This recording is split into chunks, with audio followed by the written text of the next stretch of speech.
오늘 우리가 읽어가는 욥기서 40장의 말씀하고 41장의 내용은 하나님께서 욥에게 하시는 두 번째 말씀의 내용입니다. 우리가 앞서 읽었던 이 38장, 39장의 내용에서 첫 번째 하셨던 말씀 속에서 하나님은 창조 세계 속에 가득 새겨두셨던 그의 지혜와 능력, 또 그 신비, 또 그것을 다스리시는 하나님의 이치에 대하여 욥에게 여러 가지로 질문을 쏟아내셨습니다. 그 첫 번째 하셨던 말씀에 대한 이 욥의 태도는 어떠했느냐? 한마디도 내가 대답하지 못하고 손으로 내 입을 가릴 뿐입니다. 다시는 더 대답하지 않겠습니다. 이렇게 욥이 반응을 하고, 이어서 하나님 두 번째 말씀은 욥에게 또 계속 질문하십니다. 내가 너에게 묻는 것에 대하여 너는 나에게 답변해라. 이렇게 하시면서 쭉 물으시는데, 하나님께서 다스리시는 일에 대해서, 또 하나님이 그 다스리는 일에 있어서 나타내시는 그분의 공의에 대해서 계속 질문을 해가시는 겁니다. 이렇게 창조 세계 속에 또 하나님께서 모든 창조하신 것들을 다스리고 그분의 의를 세워가신 이런 모든 질문들을 욥에게 쏟아내면 욥은 결국 한마디도 대답을 하지 못하게 됩니다. 그걸 통해서 친구들은 욥을 향하여 많은 질문들을 던졌을 때 이 욥이 뭘 잘못했는가를 찾아내려고 그런 마음을 가지고 계속 질문도 하고 말을 하지만, 하나님께서 이렇게 욥에게 하시는 말씀의 목적은 그로 하여금 겸손을 배우게 하고 또 그에게 결국 더 크신 은혜를 주시려 하시는 하나님의 뜻이 있다 하는 것을 우리가 살펴봅니다. 그래서 이 친구들의 질문과 하나님이 욥에게 하신 질문은 근본적인 목적의 차이가 있다 하는 것을 우리가 살펴보게 됩니다. 하나님께서 욥에게 대답하라고 또 말씀하시는데, 본문 1절과 2절 말씀 한번 보세요. 여호와께서 또 욥에게 일러 말씀하시되 트집 잡는 자가 전능자와 다투겠느냐? 하나님을 탓하는 자는 대답할지니라. 이렇게 말합니다. 이 트집 잡는 자라는 말은 다투는 자라는 말인데, 누가 더 옳으냐 하는 것을 따지는 그런 태도를 표현한다면, 여기 탓하는 자라는 말은 다른 말로 표현하면 하나님을 고소하는 자는 대답해라. 고소자라고 하는 말입니다. 법정에서 흔히 사용하고 있는 법정 용어를 쓰고 계셔요. 앞에서 우리는 어떠한 욥의 말을 살펴봤냐면, 내가 여호와 하나님께 전능자와 더불어 내가 할 말을 내 입에 채우고 내가 모든 말씀을 그분께 아뢰 것이다. 그리고 그분이 하시는 말씀에 대하여 내가 다 대답하겠다라고 욥이 친구들 앞에 했던 이야기가 있습니다. 친구들의 부당한 공격에 대한 욥 자신의 순전함을 지키려고 하는 그런 태도라는 것을 우리가 알게 되지만, 그러나 모든 일에 있어서 완벽하고 절대자이신 하나님 앞에서 과연 우리가 어떤 말들을 그렇게 담대하게 할 수 있겠느냐 할 때는 차원이 다르다 하는 겁니다. 사람들과의 대화 속에서 자신이 한 말이 진실하고 자기가 한 고백이 옳다라는 것을 하나님 앞에 말씀드린다 하는 그 태도인데, 마치 욥이 이러한 말을 하는 과정에서는 나는 정당하다, 난 하나도 내가 한 말은 틀림이 없다라는 것들을 말할 때 하나님 앞에 자기가 마치 이런 모든 것들을 아뢰 수 있다라고 말하는 것은 상대적인 대상을 대하는 것과 완전하시고 절대자이신 하나님을 대하는 것과는 분명한 차이가 있다 이 말이죠. 친구들의 공격에 대해서 욥이 변호하는 것이 다 맑고 옳은 이야기라 할지라도 그건 상대적인 것이다 하는 겁니다. 하나님 앞에서 마치 자기가 모든 걸 다 말씀드리고 자기가 대답할 수 있다라고 생각했던 이 태도는 그의 마음의 정도를 넘어선 그런 태도였다는 거죠. 그래서 하나님이 대답할 수 없는 많은 질문들을 계속 하시는 겁니다. 자기의 능력 바깥에 있는 일들을 계속 물으시고 대답할 수 없는, 알 수 없는 일들에 대하여 하나님 계속 질문을 하시게 된 거죠. 그러니까 이 욥이 결국은 뭐라고 대답을 합니까? 3절 이하에 보면 나는 비쳐나오니 무엇이라 주께 대답할 수 있겠습니까? 손으로 입을 가릴 뿐입니다. 라고 대답하는 겁니다. 그의 거쳤던 그의 거친 마음 또 그의 답답한 마음들을 막 호소하고 할 때는 자기가 어떤 말씀이라도 다 드릴 수 있을 것처럼 생각을 했지만 그러나 막상 하나님이 폭풍 가운데 나타나셔서 너 대답해봐라 하시는 그 하나님의 질문에 대해서는 한마디도 대답하지 못하는 자신을 발견하게 되는 겁니다. 다시는 더 대답하지 않겠습니다. 5절에서 그가 이렇게 하나님께 말씀을 드려요. 더욱더 이제 겸손해지고 그의 거친 마음이 하나님 앞에 차분해진 모습을 우리가 발견할 수 있습니다. 그리고서 하나님이 또다시 욥을 향해서 말씀하시는데 8절 말씀 한번 보세요. 8절 중요한 구절입니다. 내가 내 공의를 부인하려느냐 내 의의를 세우려고 나를 악하다 하겠느냐. 나는 하나님 앞에서 정당합니다. 무엇이든 저는 말씀드릴 수 있습니다. 하는 것은 하나님이 부재하시는 것 같고 우리가 살펴본 것처럼 하나님이 원수처럼 나를 대하시고 내 잘못을 다 하나님이 다 끄집어내시는 것 같다라고 오해했던 부분들에 대해서 하나님이 반문하시는 겁니다. 네가 나의 공의를 부인하려고 하느냐? 너가 정당하다라고 함으로써 나를 부당하다라고 넌 이렇게 말하고 있느냐? 이렇게 하나님이 반문하시는 겁니다. 또 9절에 내가 하나님처럼 능력이 있느냐? 하나님처럼 천둥소리를 낼 수 있느냐? 이렇게 물으시는 겁니다. 이런 질문들에 대해서 욥이 아무런 답변을 하지 못한다는 겁니다. 그러면서 10절 이하에 보면 너는 위엄과 존귀로 단장하며 영광과 영화를 입을 지니라. 너의 넘치는 노를 비워라. 거쳐진 마음, 거친 마음, 또 답답해하는 마음 이런 것들이 자기가 마땅히 생각할 그 생각의 정도를 벗어난 태도를 보였던 겁니다. 너의 넘치는 노를 비워라. 교만한 자를 발견하여 모두 낮추어라. 오히려 너와 같이 그러한 사람들을 겸손하게 할 수 있도록 해봐라. 이렇게 하나님이 욥에게 말씀하세요. 자기도 자기의 마음을 다스리지 못해서 그 솟아나는 울분을 하나님 앞에 호소하고 그 마음을 진정하지 못하는데 그가 다른 사람의 그런 마음들을 어떻게 그가 진정시킬 수가 있겠습니까? 할 수 없는 일이죠. 그러면서 마지막 14절에 보면 그리하면 내 오른손이 너를 구원할 수 있다고 내가 인정하겠다라고 말씀합니다.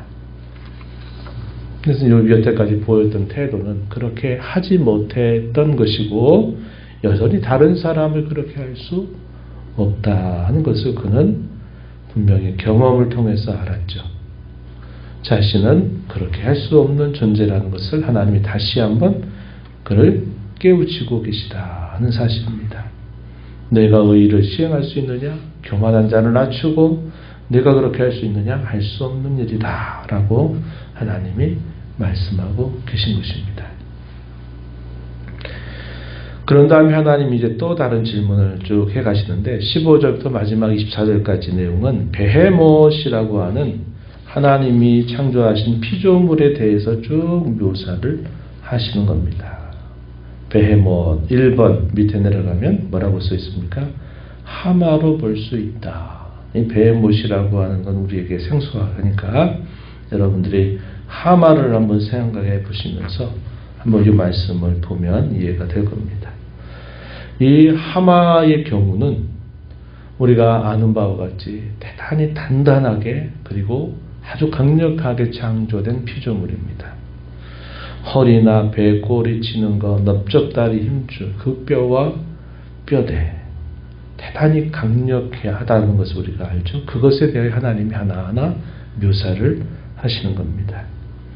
그것은 하나님께서 만드신 것 중에 으뜸이다. 19절 앞에서 그렇게 말씀하시고 그것을 제어할 대상이 없다는 겁니다. 특별히 눈을 뜨고 딱 지켜보고 있는 상태에서는 그를 제어할 수 있는 것이 아무것도 없다. 이렇게 말합니다. 하나님이 그렇게 그것을 지으셨고 하나님만이 그것을 통제하실 수 있다라는 사실을 강조하는 겁니다. 그래서 통제할 수 없는 사람의 무능력과 그 모든 것들을 다스리시고 통제하시는 하나님의 능력을 대조하시는 겁니다. 아무리 사람이 통제할 수 없는 이런 강력한 이런 짐승, 이런 동물들조차도 하나님은 여전히 창조하시고 그것들을 통제하신다. 그 하나님께서는 세상 가운데 일어나는 수많은 일들, 불의해 보이고 또 악인이 잘돼 보이고 의인들이 고난받고 뭔가 세상이 불의로 가득 찬 것 같고 죄가 관영한 것 같고 그래서 이 세상이 도대체 어디로 갈지 몰라 보이는 통제 불가능해 보이는 이 세상조차도 하나님은 여전히 다스리시고 통제하시고 그분의 뜻을 이루신다라는 것을 요백에 또 이 말씀을 읽는 모든 교회와 성도들에게 깨우치고 계시다는 사실입니다. 하나님께서 요백에 던지는 질문의 핵심은 바로 그것입니다. 하나님이 창조하신 모든 세계 속에 심어두신 신비, 그분의 놀라우신 능력과 지혜로 이 모든 창조 세계를 만들고 자연법칙에 일어나는 것들을 통해서 하나님이 일정하게 전체 모든 법칙들을 따라서 운행하게 하시고 또 모든 창조하신 동물, 생물들이 또 하나님이 정하신 그 범위 안에서 그들이 일정하게 살아가는 것들을 하나님이 통제하신다. 그러나 유독 사람만큼은 의지가 있다 그래서 악을 꾀하고 악을 행하고 악행을 저지르는 그런 많은 일들이 있어서 도무지 통제할 수 없는 대상처럼 보이는 사람들 또 그 사람의 인생 속에 펼쳐지는 수많은 일과 사건들조차도 하나님은 능히 통제하신다.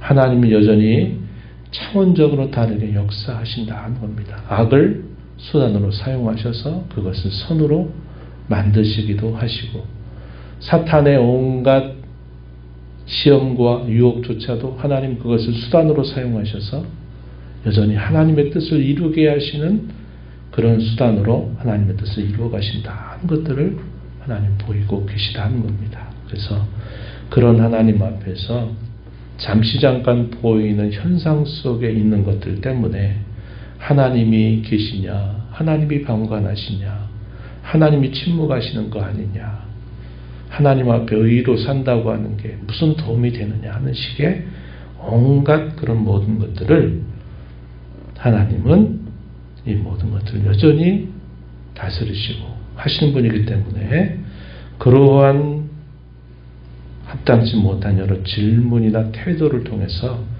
하나님을 마치 무시하듯이 그렇게 대해서는 결코 안 된다는 것을 이런 많은 질문들을 통해서 하나님이 보이시고 계시다는 것입니다. 하나님을 만나게 되면 하나님을 가까이 하게 되면 참된 겸손을 배울 수밖에 없게 됩니다. 그리고 우리가 가졌던 수많은 문제들 그리고 심지어는 회의감 또 의구심 이런 모든 것들은 하나님을 가까이 하게 될 때 다 그런 문제들이 풀린다는 것을 우리는 알 수 있습니다. 그렇기 때문에 성도가 된 저와 여러분이 가장 중요하게 여겨야 될 우리 신앙의 자세는 하나님을 가까이 하는 것이다 하는 겁니다. 하나님을 만나는 것입니다. 그리고 그분 만나기를 사모하고 그분을 가까이 하기를 늘 힘쓰는 삶을 살아가는 것입니다. 앞선 믿음의 많은 선배들이 세상을 바라봤을 때, 또 사람들 사이에 일어나는 수많은 일들을 봤을 때 도무지 이 세상이 왜 이런가 하는 것 때문에 마음 상해하고 심지어 실족하게 될 많은 그런 위기를 만나게 될 때 그들이 하나님 앞에 찾아가서 기도하고 하나님을 깊이 만나게 되면서 어떻게 됩니까? 그들의 의심, 그들의 불안, 그들의 거친 마음들 이런 것들이 다 평온하게 되고 의심이 확신으로 바뀌게 되는 거죠. 세상을 바라볼 때 도무지 이 생이 어떻게 될지 모르는 것처럼 보이지만 다 하나님께서 그 모든 일들을 주관하고 계시다고 하는 깊은 확신을 갖게 되면서 찬송으로 화답하고 나오는 그런 모습들을 우리는 성경을 통해서 무수하게 발견할 수 있습니다.